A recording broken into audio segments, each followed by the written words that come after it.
Every time I say that, I just think like, oh, it's my ragey voice kicking in again. As well, most of you know what's going on at the moment. I'm just waiting to go back into hospital, and I went down to my blood test today, and my bloods are still alright. You know, they are going down, but they're alright. It's starting to kick in now a bit, because last week when I was kind of coming to terms with everything, I had the phone call on Monday and I was upset, and you know, I was like, oh, it's just devastating. After a couple of days, I kind of sank in, and I've put all my negative thoughts into, you know, turn them into positive thoughts by campaigning. And I've been on Twitter like every day, like I'm tweeting like 50-60 times a day, and just trying to get celebrities to take notice and retweet so that we can get people to donate bone marrows at Anthony Nolan. And you know, it's hard going. It is hard going, like, because you know, I do feel like I'm doing it on my own, even though I know I got people behind the scenes helping me out. You know, there's loads of people that have been doing stuff and they just not saying they're doing it, which is, you know, awesome, because you don't have to say that you know, sponsoring Anthony Nolan, or you're giving money, or you've signed up to be a donor, and you don't have to say that. But it'd be nice, because I know what's going on. That's the only reason I like people to tell me they've done this and done that. But you know, I've had a really good response over the last week or so. You know, there's been a lot of people that have signed up to donate, and there's no guarantee that people are going to be a match to me, because it's for every 1,000 people that donate, only one person gets a match. So that's the kind of, you know, statistics that we are looking at the moment. But for every, you know, all people who are white, luckily 1 in 3 people do get a match. So, you know, it is fortunate if you are white. But at the same time, I am raising awareness so that most people, everybody in fact, can get donors, because there's 16,000 people in the world that need a donor. They range from white Caucasian people to African people to Caribbean people to Asian people, and it's those ethnic groups that do struggle. And the reason, you know, that I'm doing this is not just so that I can get a match for myself, but it's so that these people can get a match as well, because they're the ones that are struggling. So my campaign is a general thing, and I am trying to not just keep it to Anthony Nolan, because as amazing as Anthony Nolan is, and it's a charity that will obviously play a big part in my life from now until the foreseeable future, it is only a UK register. So there's another website as well, which is Be The Match, and that is a worldwide register, which is obviously aimed at people all over the world then that can look on it and register. And then you're going to have like Americans registering, German people registering, you know, Swedish, Asian, whatever, because it's a worldwide register, whereas Anthony Nolan is only British based. So I've kind of been looking at the both. And I've obviously got a Just Giving page as well, which people know about, because I've been putting it up on Facebook and Twitter every day, and just as much as I can, and telling people to donate. At the moment we're up to £410, which is amazing, because I'm not doing anything.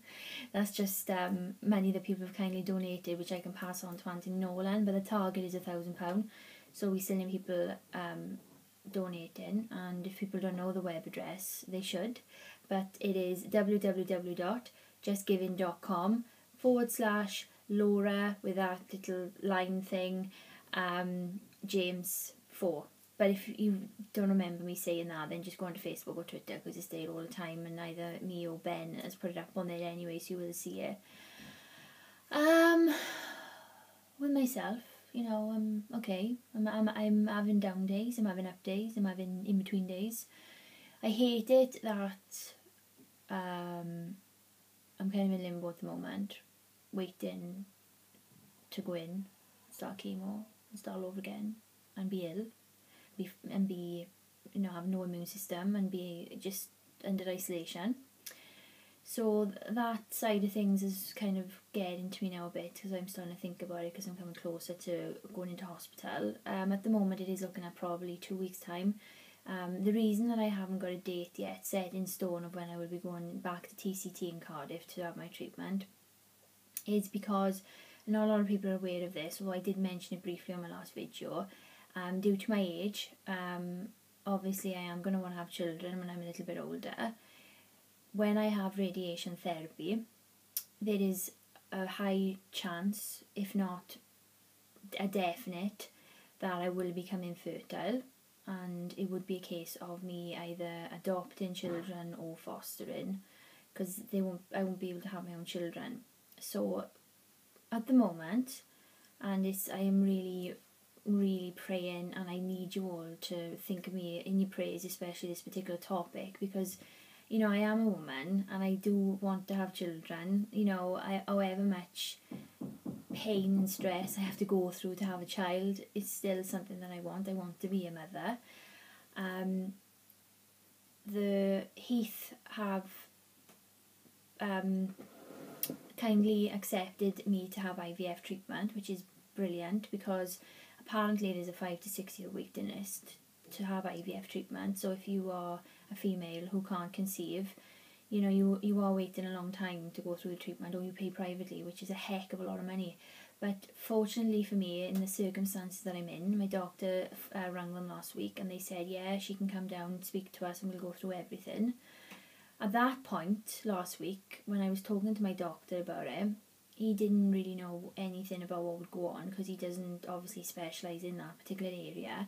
And not only that, I'm one of his only patients that has had this opportunity to have IVF treatment, and he doesn't come across this that often, where someone's got AML like me and is given the opportunity to have IVF treatment, because the leukemia is so aggressive and so quick that you just got to literally get in and have your treatment. But because they've caught it so early for me, I'm able to do these things. I've got time to sort stuff out. I can sort financial things out. I can sort out work. I can sort out telling people what's going on, and then obviously it's fertility treatment as well. So it's brilliant, and I'm very grateful that they've given me this opportunity.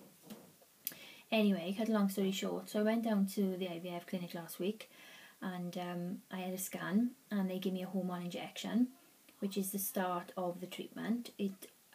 What it does is it makes the follicles bigger, and if anybody knows anything about fertility in children, you know that this follicle just starts with first before it has an egg inside.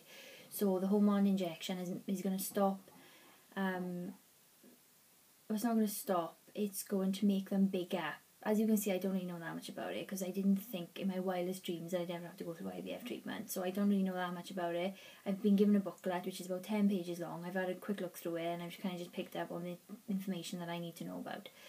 But that's what the hormone injection has done. It's supposed to enhance things and blah blah blah, so that when the time comes, if they can find eggs, they'll be able to take them out, and they're going to be frozen. So it does mean that I'll have test tube icicle babies, and I'm just grateful that they're even able to do it, because obviously the chemo I had the first time round there was a risk of me being infertile anyway with that. But at the moment it is looking good, and it is looking positive that they may be able to freeze the eggs, and I can go back to them then when I'm ready to have children. So there is a little bit of positivity in all this dark time that I'm going through at the moment.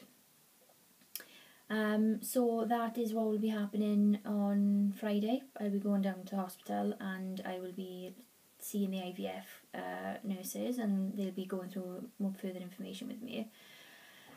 But obviously it's difficult at the moment to look that far ahead, looking down the route of having children and settling down, because I do feel like I'm a long way away from that. 6 months ago when I came out of treatment, I was going back to normal. Within about 2 months I was on my feet back to normal, going back to work and seeing people and doing stuff, and that's all been taken away from me now again. And I'm not going to lie to people, I'm going through a tough time at the moment. I'm finding things really difficult. I'm struggling, and it doesn't help, because there's people that I can't talk to about it in depth, because people don't understand. No offence to anybody, everyone has been great, and I've got a fantastic support network going on, and I've got a lot of caring friends and family, but because nobody's been through this, it's really difficult to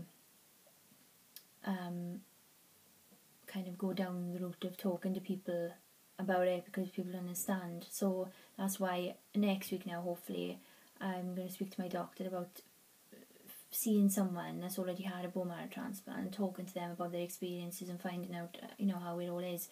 Because what people don't realise is, like, I know I look well. I do look really well considering how ill I have looked. I do look extremely healthy at the moment, but within about 4 or 5 months from now, I'm going to look terrible. And when you have a bone marrow transplant, I'm going to be in isolation for 4 weeks in hospital, and because it's someone else's bone marrow, I'm going to be a long time picking myself back up, because before, when I had treatment, my own bone marrow was kicking in, but this time it's going to be someone else's. So there's a lot of side effects as well after, and these are the things that I'm worried about and anxious about, losing sleep over and things like that. But when the time comes, I will speak to the right people about that. At the moment, I've just got my own thoughts that I've kind of got to dampen down, because I'm my own worst enemy. People who know me know that I am an anxious person, and I do get stressed, and I'm highly strung because I do worry about things. And this is kind of this is typical me, how I am at the moment. This is, how I deal with things. I do kind of go quiet and shut off from things, and I just stay up really late in the night and can't sleep because my mind is just buzzing with all, worries and things, That's kind of why, another thing as well, which has pushed me to do the campaigning with Anthony Nolan, because it's not just for myself, it's for other people as well, and it does make me feel good, because I feel like I'm doing something before I get ill, so I'm glad really that I am doing this, but it's not going to stop, just because I'm ill now and I'm being pushed forward by my own determination to do this. I'll still do it after when I'm well, and I'm open to do loads of charity events and loads of fitness events as well to raise money for Anthony Nolan and TCT, because there's going to be people that are going to go through what I'm going through for ever and ever and ever until they find a cure, which I want them to find a cure. But they're only going to do that by people giving money and by people raising money. So that is just how it is. Because like there's this test that goes on in Manchester called a PCR test, which is where my bone marrow goes, and it goes off there, and there's a doctor that looks into my bone marrow and it can see exactly what's going on, which Cardiff can't do. And as a result of that PCR equipment that they've got up there, I'm in this position now where they've caught it early. But there's millions and millions of pounds gone into that because people have raised money. And this is the thing that we need to do all the time. We need to be raising money constantly and not giving up, so that they can find cures and get closer to understanding why people get leukemia, how it starts, and a cure for it. Because people shouldn't have to go through chemotherapy. People shouldn't have to have a bone marrow transplant. There should be ways around defeating cancer without people being really ill. And I hope that day is sooner. If it's in my lifetime, I'm brilliant, and I hope that it is. But if it's not, then one day will. And I just want to be that person that can go on in life and say, I did help out as best I could, and that is something that I do focus on at the moment. I'm thinking positive thoughts like that, and obviously, having children through the IVF as well. These are the thoughts that I think about most, because they are positive thoughts. And it's great that people have been so understanding and have been so caring, because there's people that have been talking to me that I don't even know. I got strangers talking to me, but then I have come to the conclusion that I think people who don't know you find it easier to talk to you because they haven't got that familiarity with you. Because a lot of my friends do find it difficult to talk to me, I think, because you're so close, and maybe it's upsetting and distressful to see me like this. But I just hope that in 8 or 9 months' time I'll be having a conversation with people saying about how well I am, because that's what I've been doing over the last 6 months, and it's been great, and I've been happy, and I've been healthy, and I just hope now that day when I'm going to be healthy and fit again will be sooner than I think. But keep subscribing to my YouTube videos. You can find me, it is 2288law, that's my name on YouTube. Follow me on Twitter, I am lazylaw2288, and you can you can find me on Twitter, Facebook as well, which is just type in Laura James, I should come up. But I'll be putting these videos up quite a lot. I'll be writing